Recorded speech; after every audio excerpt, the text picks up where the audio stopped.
Have you ever found yourself lying awake at night wondering, will I have enough to live on when I retire? If so, you're not alone. For many of us, the idea of retirement is like standing at the edge of a beautiful ocean. We dream of calm, sunny days, but we're also unsure of what's hiding beneath the waves. What if we outlive our savings? What if unexpected expenses come up? What if we simply didn't plan enough? And here's the thing, it's not just about having a big bank account. It's about peace of mind.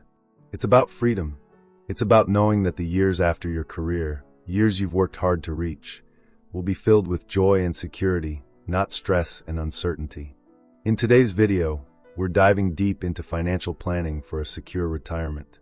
I'll walk you through the mindset shifts, habits, and practical steps that can truly make the difference between just scraping by and thriving. And I'm not talking about stuffy financial jargon or textbook strategies.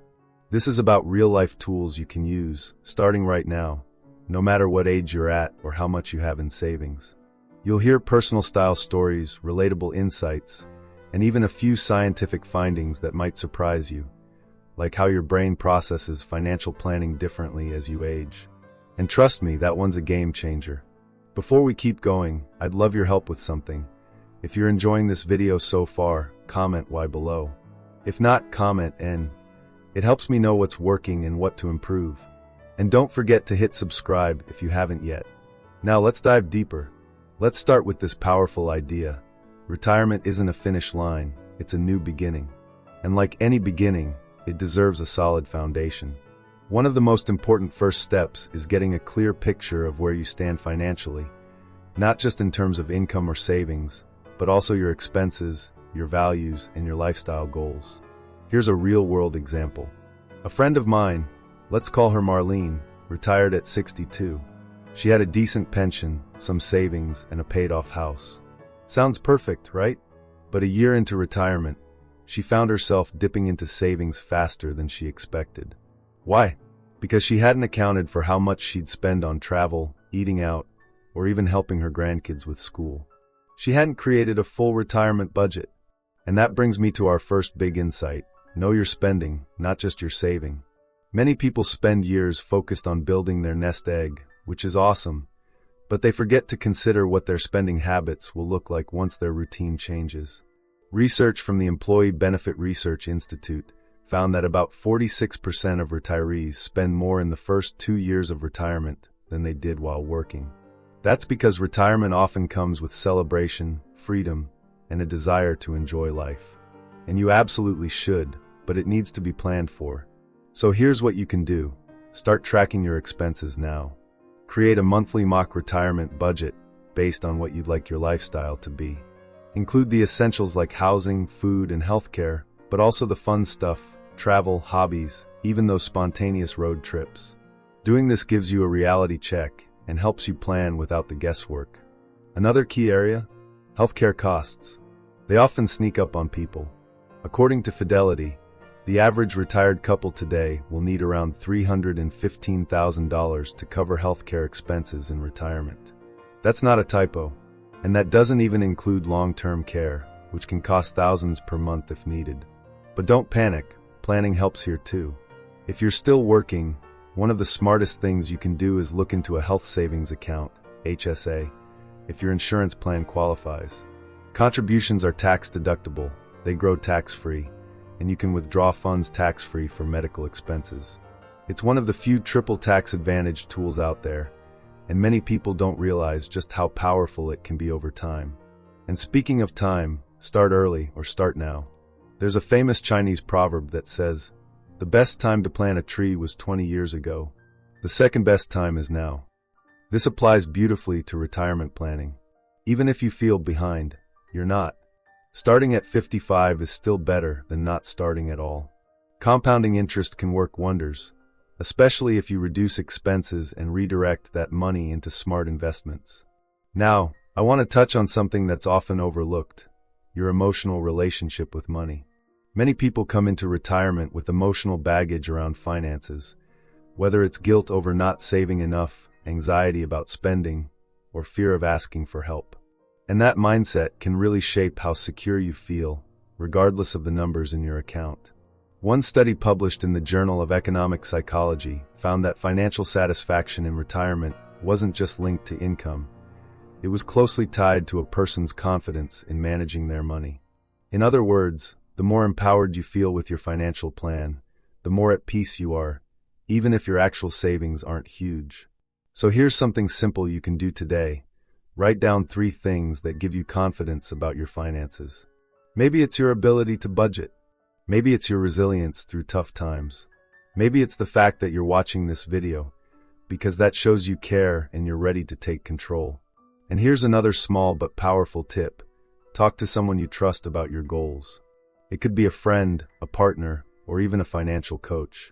Sometimes just saying things out loud makes them more real and helps you take that first step. In the next section, we'll explore what to do if you're behind on saving, how to reduce financial stress, and strategies to grow your money safely in retirement. These tips are especially helpful if you're nearing retirement age or already there and want to make the most of what you have. So don't go anywhere. We've got so much more to cover, and it's all about empowering you to feel confident and secure in this next amazing chapter of life. Before we begin, I want to make one thing clear. This video is for informational purposes only and is based on publicly available research. Everyone's financial and health situation is different, so always consult your doctor, financial advisor, or qualified professional before making changes to your lifestyle, investments, or spending plan. Scientific knowledge is always evolving, and what works for one person may not work for another. Okay, so we've talked about getting clear on your expenses and understanding the emotional side of money. Now let's tackle a really common question. What if I'm behind on savings? First of all, if that's you, breathe. You are not alone, and it's not too late. I know someone, I'll call him Dave, who didn't start seriously saving for retirement until he was 52. Life had thrown him curveballs, a divorce, kids in college, and a career that hadn't exactly followed a straight line. But here's what Dave did. He downsized his home, picked up a part-time consulting gig, maxed out his IRA contributions, and most importantly, he made a plan. Today, at 66, Dave's not only financially stable, he's also traveling more than he ever did in his 40s. Why? Because he shifted from panic to purpose. And you can do the same. One practical move? Take advantage of catch-up contributions. If you're over 50, you can contribute extra to your 401k or IRA each year. In 2025, the IRS allows an additional $7,500 on top of the regular $22,500 contribution limit for a 401k. That's real money that grows tax-deferred. Even 5 or 6 years of catch-up contributions can add tens of thousands to your nest egg, and that growth compounds. Now let's talk income in retirement. Many people think retirement means living off savings alone, but more and more retirees are mixing in active or passive income streams to give themselves more freedom. This could be part-time work, freelancing, renting a property, or even monetizing a hobby. And this isn't just about money, it's about purpose. Studies show that retirees who stay mentally and socially engaged tend to be healthier and happier. According to a 2020 Stanford study, people who work in some capacity after retirement often experience a slower cognitive decline and better emotional well-being. That's not surprising, because when you wake up each day with something to contribute, it feels good. One woman I know started teaching watercolor classes out of her garage after retiring from teaching high school. She doesn't do it for the income, it's a bonus. She does it because it gives her joy and structure. And she's even opened a small Etsy store selling prints of her art. That's the kind of flexibility financial planning can unlock. But let's zoom out a bit. There's a powerful mindset shift here that's worth pausing on. Retirement is not about quitting. It's about redesigning. Redesigning your schedule, your spending, your priorities, and yes, your income sources. Now, one area that trips up a lot of people is when to start taking Social Security. Some folks grab it at 62, others wait until 70. What's the difference? It's huge. If you take benefits at 62, your monthly check could be up to 30% less than if you waited until full retirement age, usually 66 to 67 depending on when you were born. And if you wait until 70, your benefits can increase by 8% each year past your full retirement age. That's a guaranteed return you can't get from most investments. But, and this is key, it depends on your health, your life expectancy, your cash flow needs, and your marital status. For example, if you're married, coordinating benefits can have a big impact on your household income. It might make sense for one spouse to delay benefits while the other takes theirs earlier. Here's a tip: use an online Social Security calculator or speak with a financial advisor who can model different scenarios. The decision isn't one size fits all, and even a one-year difference can add up to tens of thousands over your lifetime. Let's shift to another huge piece of the puzzle: debt. Ideally, by retirement, you want to be as debt-free as possible. That includes credit cards, personal loans, and even mortgages if you can manage it. Why? Because fixed income and debt don't mix well. Every dollar you owe in interest is a dollar you're not spending on health, travel, or enjoying time with your grandkids. Now, that doesn't mean you need to panic if you still have a mortgage or car loan. But you might consider strategies like refinancing, downsizing, or consolidating debt while you're still working. That way, your monthly obligations shrink and your cash flow opens up. One couple I worked with sold their large home and bought a cozy condo near their daughter. Not only did they eliminate their mortgage, but their utility bills dropped too. They used the extra cash to travel to Italy, a dream they'd put off for 20 years. And they still had money left to pad their emergency fund. That's what smart planning can unlock. Speaking of emergency funds, yes, they still matter in retirement. Ideally, you want 6 to 12 months of essential expenses saved in cash or highly liquid accounts. Not invested. Not tied up in real estate. Cash. Why? Because life happens. Medical bills, car repairs, or even helping a loved one through a crisis. Having quick access to money gives you options, and options mean peace of mind. We've covered a lot so far, from budgeting and emotional mindset to income strategies and debt reduction.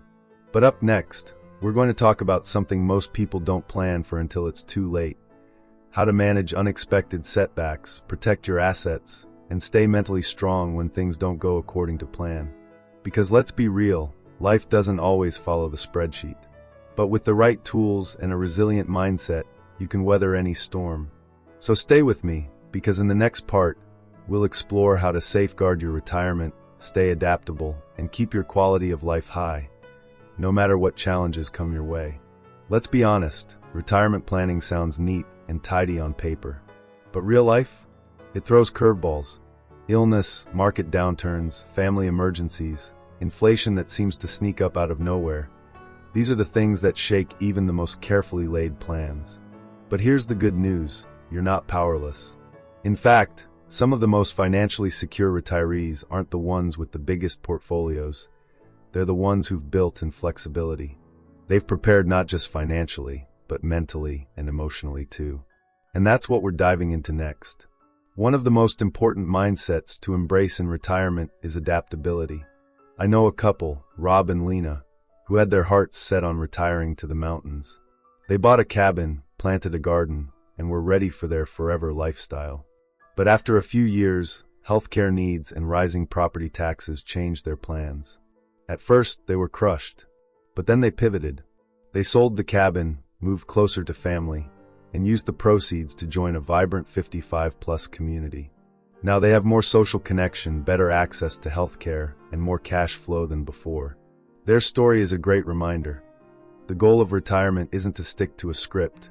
It's to live well, with freedom and peace of mind. So how do you build in that kind of resilience? Start by protecting what you already have. That means insurance, not the most thrilling topic, I know, but incredibly important. A lot of people drop life insurance or long-term care insurance the moment they retire. Sometimes that's the right move, but in other cases, it leaves a huge financial gap if health issues arise. Long-term care, especially, is something most people avoid thinking about until it's too late. But about 70% of people over age 65 will need some form of long-term care, according to the U.S. Department of Health and Human Services. And it's not cheap. Assisted living can cost over $4,000 per month. Full nursing care? Easily double that. So what can you do? Look into long-term care insurance while you're still relatively healthy, or explore hybrid life insurance policies that include long-term care riders. Even if you never use it, the peace of mind it brings can be worth every penny. Another layer of protection is estate planning. And no, it's not just for the ultra-wealthy.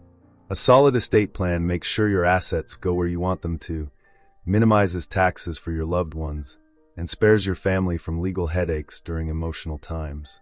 At the very least, make sure you have a will, a durable power of attorney, a healthcare directive or living will, updated beneficiaries on all your accounts. I once met a woman named Joyce who assumed everything would go to her kids automatically.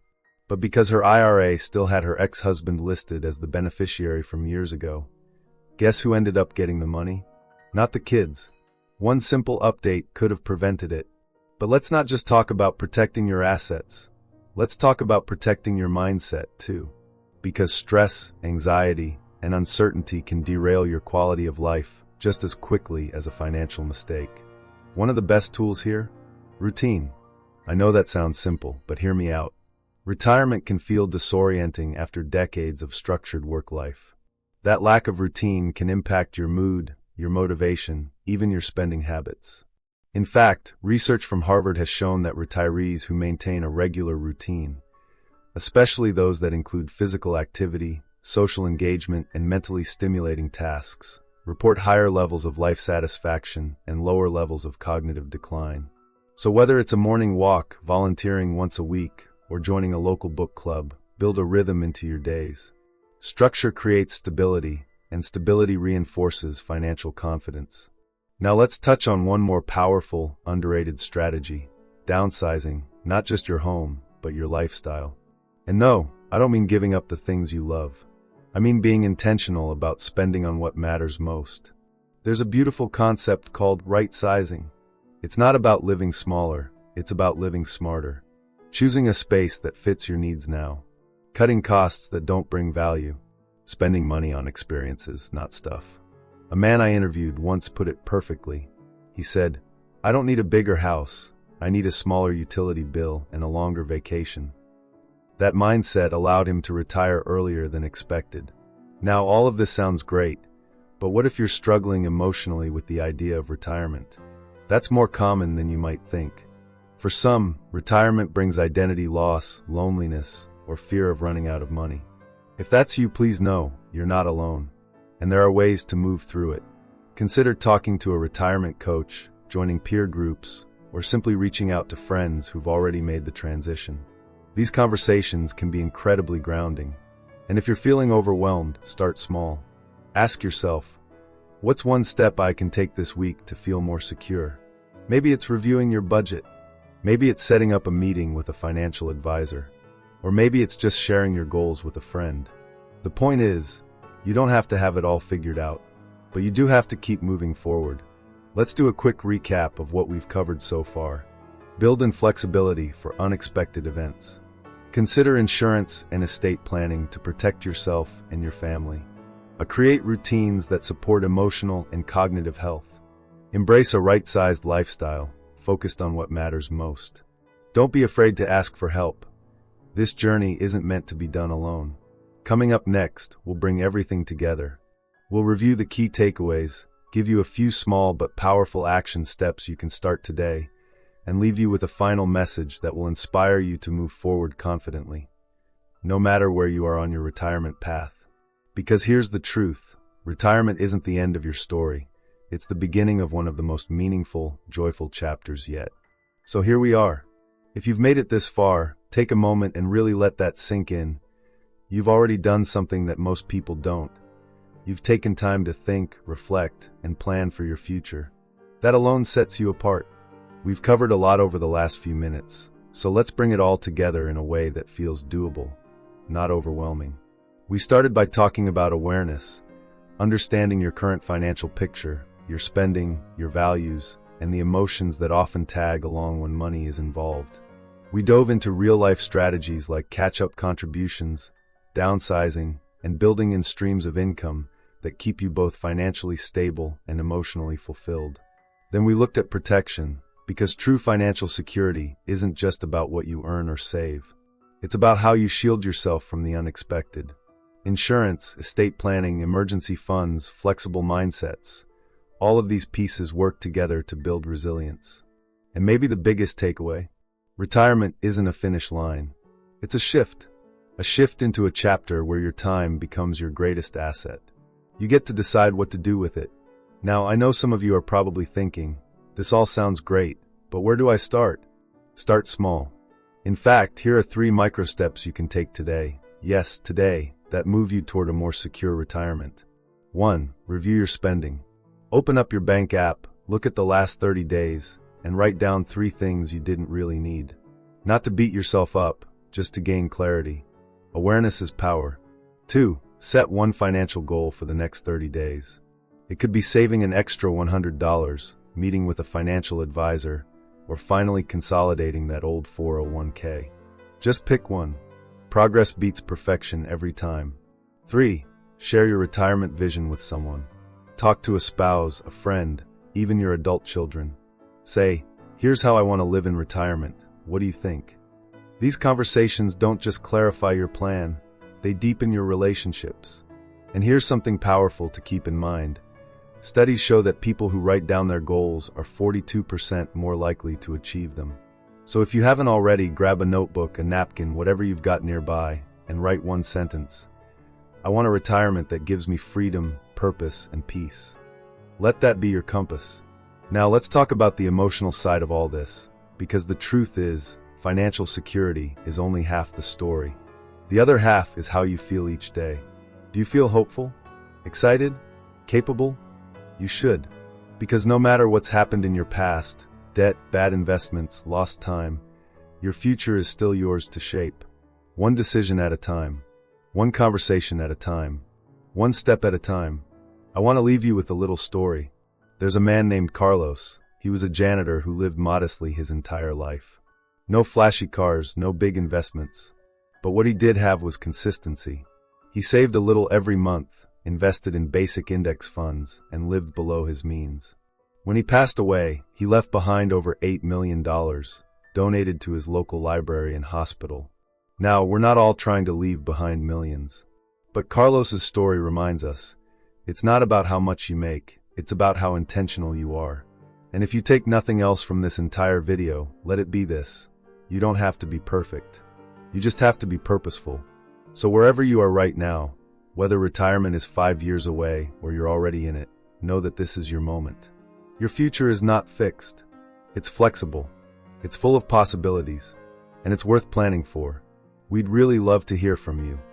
If you have any suggestions for future topics or questions you want answered, write to us in the comments below. We're here to help, and your input could inspire our next video. And if you found this video helpful, give it a thumbs up and subscribe so you don't miss out on more practical tips for healthy aging and financial peace of mind. Here's to living your best life at any age.